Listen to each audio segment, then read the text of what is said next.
రెండేళ్ళు అయింది ఒక ఇల్లు మరి ఇక రెండేళ్ళు అయ్యేపాయి అంటే 40% అయిపోయింది నీ టైం ఇంకెప్పుడు ఇస్తావు మరి అందుకే వీళ్ళకు బుద్ధి చెప్పాలంటే కాంగ్రెస్ వాళ్ళకు జలకియాలంటే కాంగ్రెస్ వాళ్ళకు చిన్నగా షాక్ ఇస్తేనే వాళ్ళు తవ్వకొస్తారు లేకపోతే వాళ్ళు రారు లేకపోతే వాళ్ళు ఏమనుకుంటారు ఇప్పుడు కాంగ్రెస్కే ఓటేసినాం అనుకో ఇంట్లో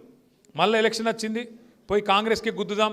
ఇగో ఆయన ఇన్ని పైసలు ఇస్తున్నట ఈయన అన్ని పైసలు ఇస్తున్నట లేకపోతే ఇది చేస్తాం అది చేస్తాం అని పొరపాటున ఓటేస్తే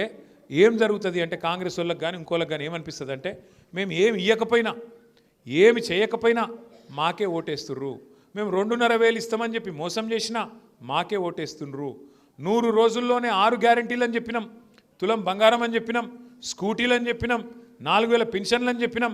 రైతు బంధు 15,000 అవుతుందని చెప్పినాం ఇన్ని చెప్పినా ఇన్ని రకాలుగా మోసం చేసినా మళ్ళీ మాకే గుద్దుతున్నారంటే మేము చేసేదే కరెక్టు మోసమే కరెక్టు అని కాంగ్రెస్ వాళ్ళు అనుకునే ప్రమాదం